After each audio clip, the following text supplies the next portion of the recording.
हाँ boys and girls, can I proceed? Sir, 1 minute.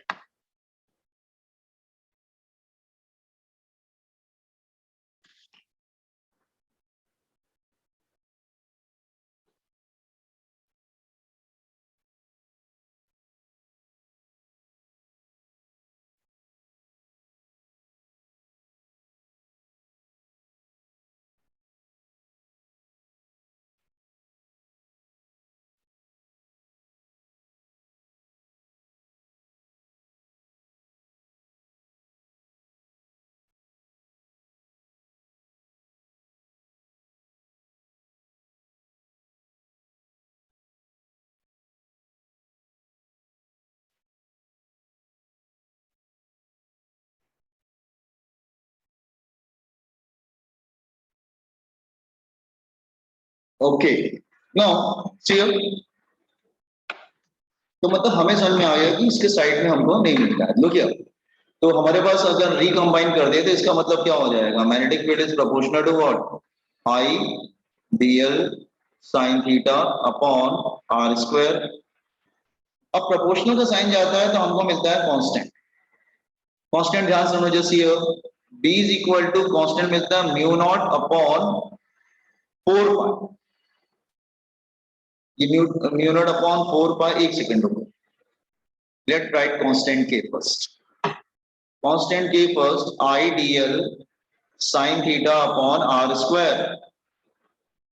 K is the constant of proportionality, ये constant of proportionality है, ठीक है। लेकिन जो K की जो वैल्यू होती है वो डिपेंड करती है आप SI में कर रहे हो कि सीजीएस में कर रहे हो।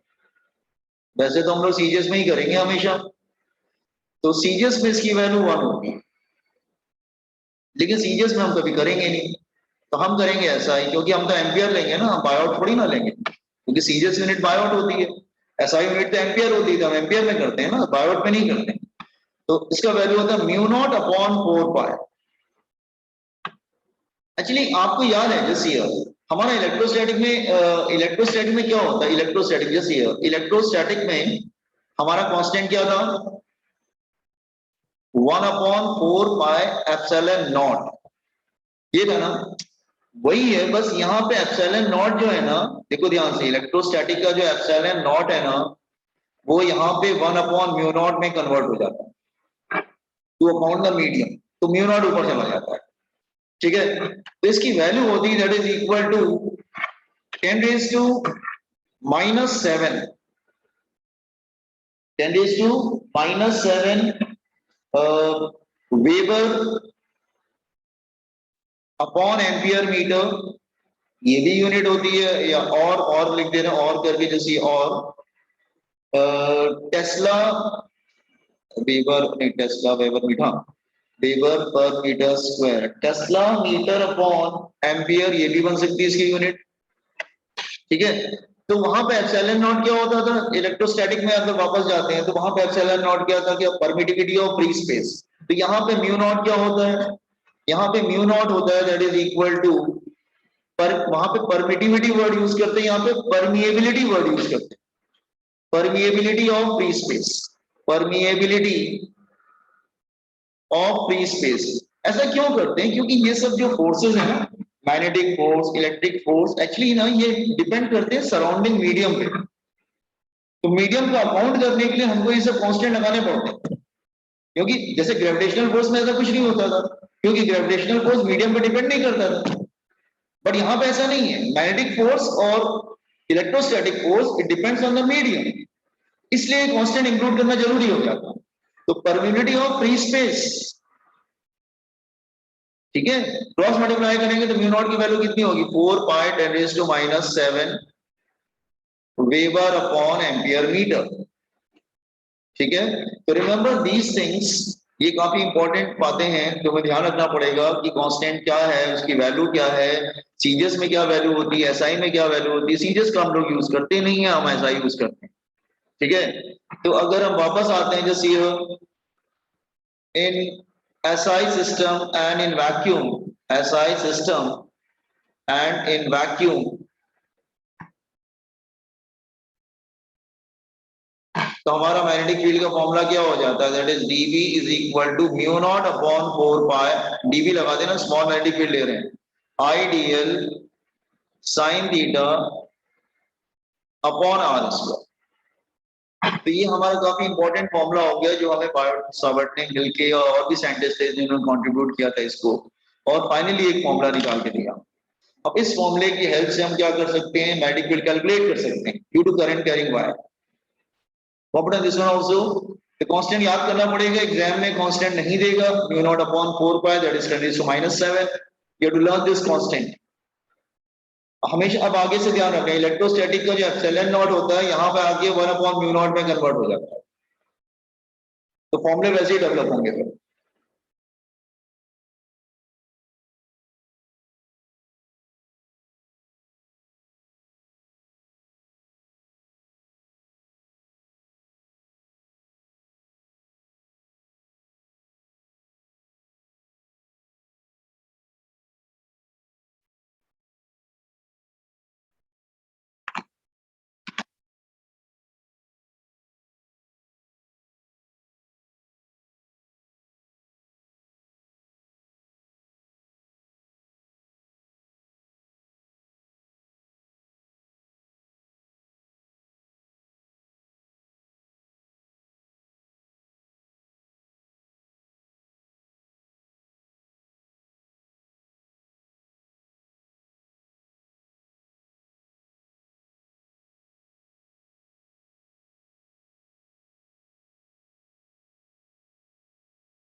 हाँ yes, done by everyone boys and girls.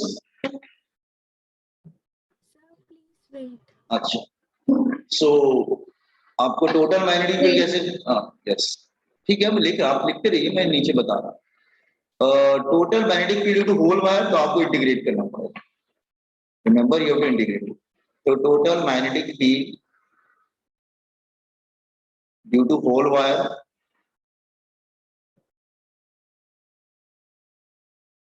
then you have to integrate it,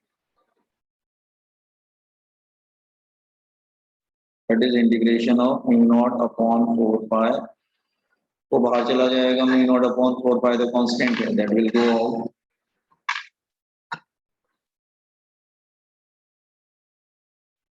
ideal sin theta upon r।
Done.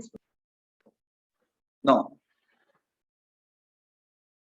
अच्छा हाँ, एक बात याद रखना, अगर मीडियम होगा तो क्या करेंगे, जैसे ये तो एक टर्म आपको इंट्रोड्यूस कर देते हैं यहीं पर साइड में, इसमें फॉर्मूला नहीं लाऊंगा, ठीक है। एक होता है जैसे वहां पे याद है अपना जैसे जैसे वहां पे हमारा एक डायलेक्ट्रिक कांस्टेंट होता था, इलेक्ट्रोस्टैटिक में क्या इंट्रोड्यूस करते थे, डायलेक्ट्रिक कांस्टेंट, ऐसे ही होता था ना। सो यहाँ पे भी क्या होता है कि रिलेटिव परमिएबिलिटी होता है, relative permeability, mu R, relative permeability होता है permeability of medium, permeability of medium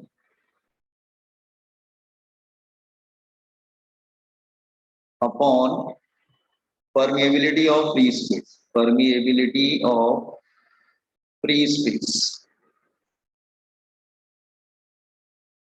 मतलब म्यू अपॉन म्यू नॉट। तो अगर मीडियम आया चाहिए होगा तो हम क्या करेंगे, mu R into mu not हो जाएगा। तो बेसिकली तुम ये याद रखना, जैसे वहां पे हम अपने इलेक्ट्रोस्टैटिक में क्या करते थे, अब हम इलेक्ट्रोस्टैटिक को कंपेयर कर रहे हैं उससे, हम इलेक्ट्रोस्टैटिक में क्या करते थे, अगर जैसी है, अगर हमारा जैसी है, मैं समझा रहा हूँ,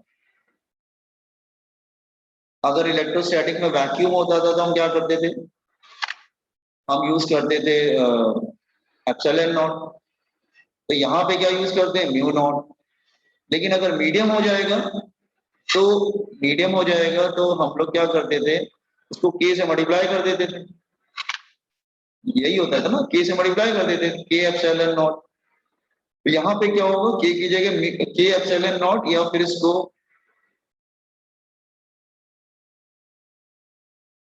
इंटू एप्सिलॉन नॉट, यहाँ पे तुम क्या करना है ना, म्यू आर से मल्टीप्लाई कर देना, mu R into mu not.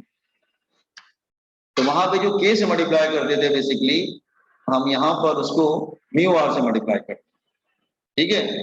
तो ये ध्यान रखना बस। तो मीडियम वाले फॉर्मूले लर्न करने की जरूरत नहीं होती है, आप वैक्यूम वाले फॉर्मूले को ही लर्न करके जाते हैं हम लोग। और हमें जब जरूरत पड़ती है मीडियम के लिए तो क्या करते हैं, एप्सिलॉन नॉट, जहां पे एप्सिलॉन नॉट फॉर्मूले में प्रेजेंट है वहां पे के मल्टीप्लाई कर देते हैं, के मतलब डायलेक्ट्रिक कांस्टेंट। वैसे यहाँ पे भी सेम बात, सेम चीज है कि मीडियम वाले फॉर्मूले मत लर्न करना, तो वैक्यूम वाले फॉर्मूले लर्न करना। अगर मीडियम प्रेजेंट होगा तो जहां पे म्यू नॉट फॉर्मूले में प्रेजेंट है वहां पे उसको म्यू आर से मल्टीप्लाई, चाहे वो न्यूमरेटर में प्रेजेंट हो चाहे डिनोमिनेटर प्रेजेंट हो, ये सब मत देखना। जहां पे भी म्यू नॉट प्रेजेंट है उसके साथ में उसको मल्टीप्लाई कर देना। Arguing whether mu naught is present in numerator or denominator, आप mu naught के साथ mu r मल्टीप्लाई करते हैं अगर मीडियम में होगा। जैसे हम वहां पे अपने इलेक्ट्रोस्टैटिक में कर देते हैं, एप्सिलॉन नॉट के साथ हमेशा के मल्टीप्लाई कर देते हैं। Are you getting what I am saying, ये बात समझ में आया सबको? Yes. ओके ना, तो पूरे वायर का मिल जाएगा, तो ऐसा कर लेंगे जैसे नोट कर लीजिए। फिर वेक्टर फॉर्म पे जरा इसके आ जाते हैं, vector form.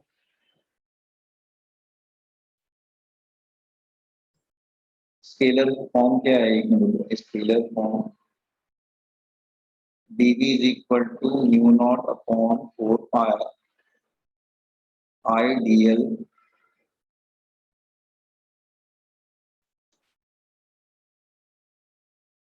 sin theta upon r square।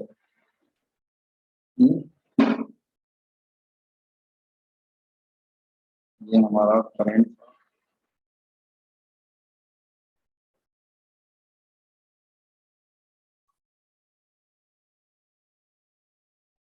Element हुआ था, that is df,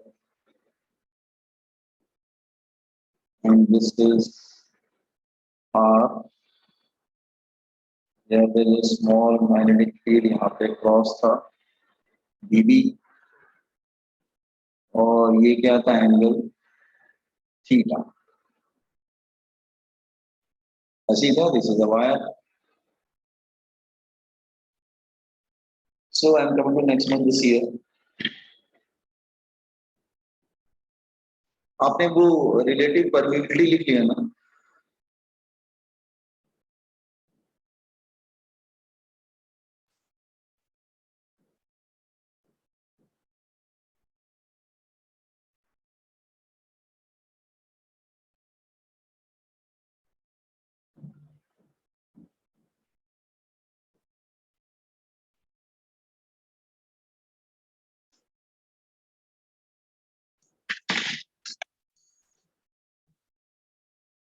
done. Okay, और इसके देखिए जरा, तो वेक्टर फॉर्म कैसे बनाएंगे? तो हम लोग ट्रिक यूज करते हैं, वैसे बनाने के बहुत से तरीके हैं। तो मैं क्या कर रहा हूँ कि multiplied by R divide by R, मतलब अगर मैं आर से मल्टीप्लाई कर दूं और आर से डिवाइड कर, आर बढ़ेंगे, तो फिर हमारा फॉर्मूला कैसा हो जाएगा? हमारा फॉर्मूला ऐसा हो जाएगा, DV is equal to, vector बनाता हूँ, नहीं, डीवी इज इक्वल टू, देखिए, तो डीवी इज इक्वल टू, हाँ, म्यू नॉट अपॉन 4 पाई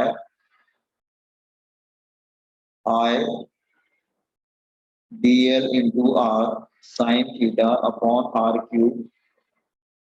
और देखो डायग्राम में देखो बेटा, dl और r क्या बन जाएगा? क्रॉस प्रोडक्ट बन जाएगा, dl क्रॉस r वो हम क्या लिख सकते हैं?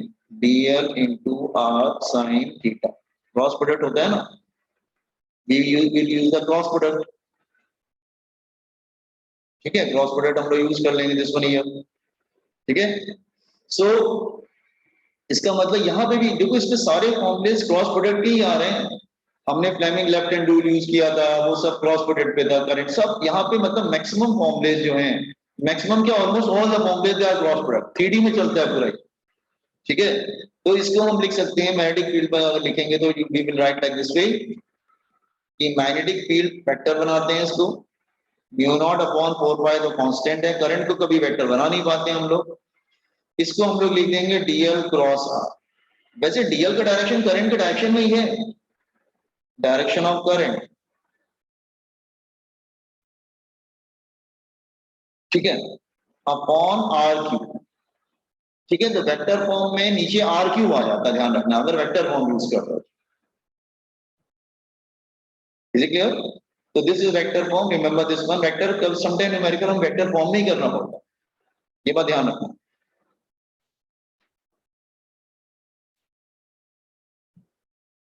पॉपुलर वेक्टर फॉर्म,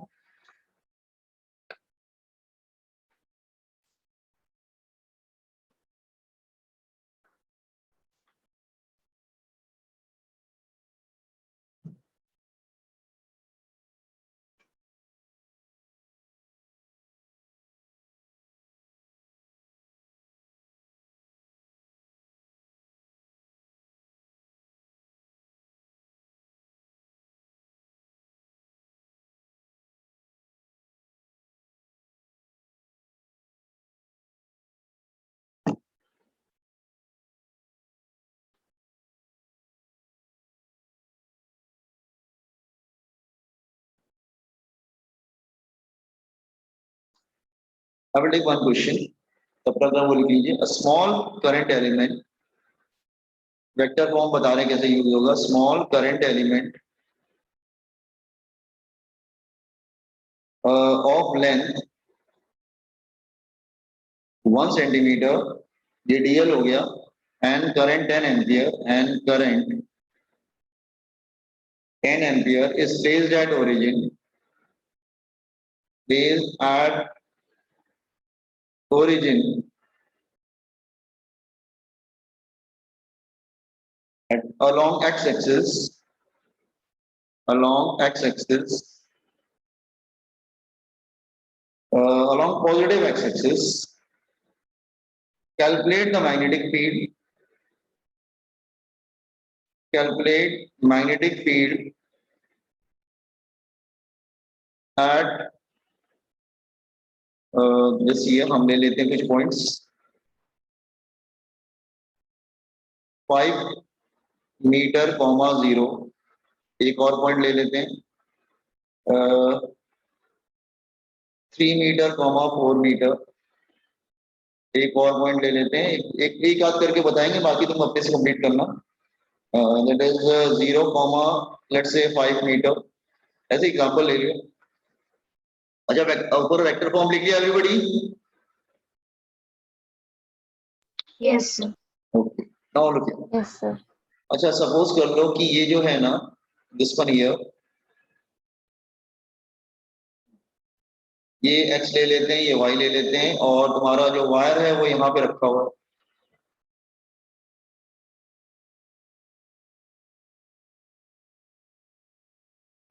x ले लेते हैं, y ले लेते हैं, वायर इज हियर, और करंट इधर जा रहा है लेट्स से 10 एम्पियर, और इसकी डीएल जो लेंथ है वो कितना दे रखा है, that is equal to what, how much, 1 metre. 1 metre मतलब सेंटीमीटर में करेंगे तो क्या होगा, 10⁻² मीटर, तो 10⁻², ये दे। अब तुम्हें चाहिए, पहले मैं एक करके बताता हूँ, तुम्हें यहाँ पे चाहिए हियर, तो आर की वैल्यू क्या होगी, यू नीड हियर 5,0। तो जरा हम फॉर्मूला अप्लाई करते हैं, फर्स्ट पार्ट 5 मीटर, 0, तो आर क्या हो जाएगा बेटा, 5 आई कैप, ये आई कैप होगा ना, this is I and this is J, 5 I cap. और तुम्हारा करंट क्या होगा, डीएल हो जाएगा, दैट इज 10⁻² आई कैप, वो भी उसी डायरेक्शन में, मैंने बोला था बेटा डीएल का डायरेक्शन वही होगा जो करंट के डायरेक्शन में होगा, करेक्ट और नहीं करेक्ट, मैंने बोला ना वही बात होगा। आर की वैल्यू यहां पर बन रही है क्या, 5, तो फॉर्मूला अप्लाई करो, dv is equal to μ0/4 pi I dl cross r upon R cube. तो डीएल क्रॉस आर करेंगे तो क्या होगा, क्या आएगा, 5 I cap into 10⁻² I cap upon R cube, R क्या होगा 5 क्यूब। व्हाट द आंसर, क्या कैलकुलेशन में क्या आंसर आएगा,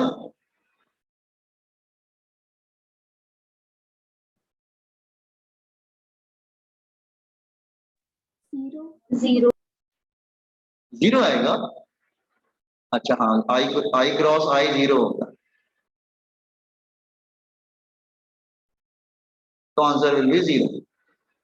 लेकिन ये दूसरा वाला अगर करना हो, तो फिर अगर मान लो सेकंड पार्ट करना हो, तो आई के बाहर की वैल्यू क्या होगी, 3 I cap plus 4 J cap, वो तो कुछ यहाँ पे है ना बेटा, तो कोऑर्डिनेट्स आ गया, तो यहाँ पे 3,4 लेंगे, तो आर की वैल्यू फिर ये आएगी ना, गॉट इट, 3 आई का 4 जे कैप। अब ऐसे आर की वैल्यू क्या होगी, मॉड लेंगे तो 3 square plus 4 square that is equal to what 5। Formula apply करते हैं, dv is equal to what μ0/4 pi I dl, dl को क्या लिखेंगे 5 I cap, 5 I cap cross r 3 I cap plus 4 J cap upon R cube, मतलब 5 cube, और आई की value कितना है, एक काम पर सीधे सारे फॉर्मूले ही रखते हैं, म्यू नॉट की वैल्यू कितनी है 10⁻⁷ म्यू नॉट, करंट की वैल्यू 10, क्या आंसर आएगा, वैसे वो 0 क्यों मिला, DL 5 क्यों मिला, हाँ बेटा, आपने DL 5 आई कैप क्यों ली, बेटा डिस्टेंस लेंगे ना, ये x है ये y है, तो कोऑर्डिनेट देखो ना, कोऑर्डिनेट 3,4 है ना बेटा,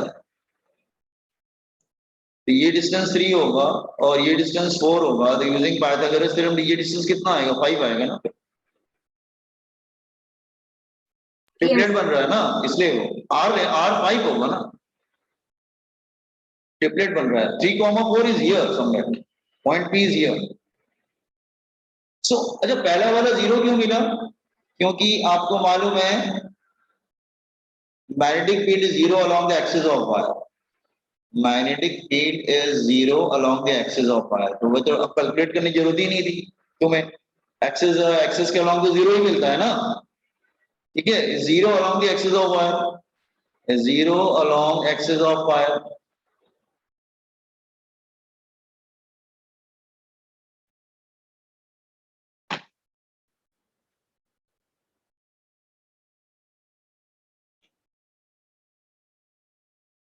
गॉट इट एवरीवन, तो आंसर कुछ मिल जाएगा, क्या मिलेगा, आई क्रॉस आई 0 होगा, और 3/4 इज क्या होगा 5/4 20, क्या होगा आंसर,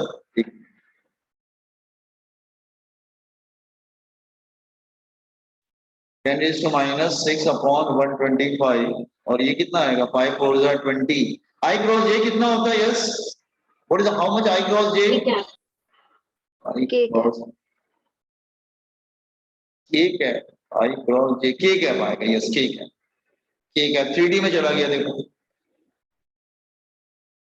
तो इट बिकम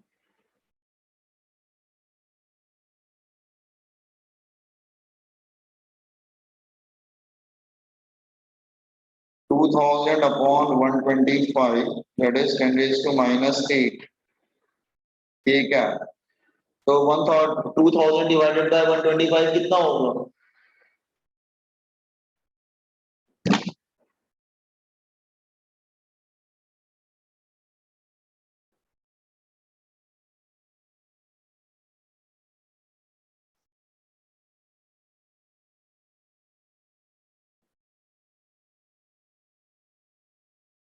टू थाउजेंड ही होगा ना?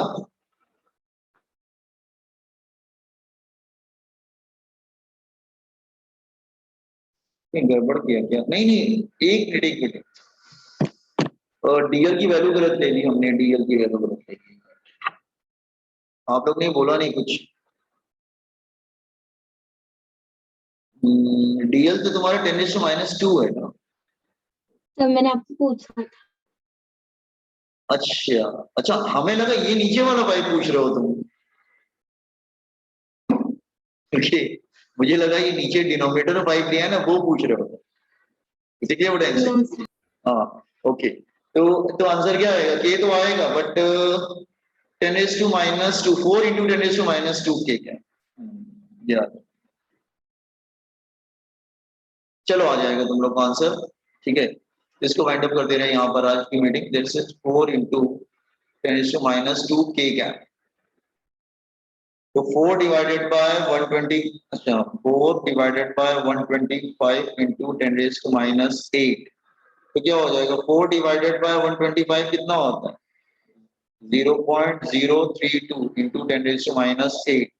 इसका मतलब it is 3.2 into 10⁻⁶ tesla. Got it? Third वाला अपने से निकाल लेंगे, कोई प्रॉब्लम नहीं। तो are you getting this one? Current हमने डीएल गलत ले लिया था, डीएल एक्चुअली 10⁻² था ऊपर, एक्चुअली ऊपर, अच्छा ऊपर स्क्रॉल होकर ऊपर चला गया था। हाँ डीएल तुम्हारा 10⁻, यहाँ लिख लो, साइड में लिख लो, डीएल इज 10⁻², आई कैप।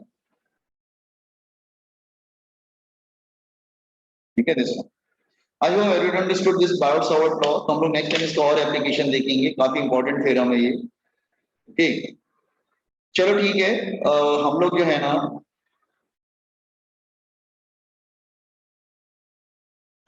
ठीक है नेक्स्ट टाइम मीटिंग मिलते हैं, ठीक है चलो बाय, कल मिलते हैं हम लोग। Thank you, sir.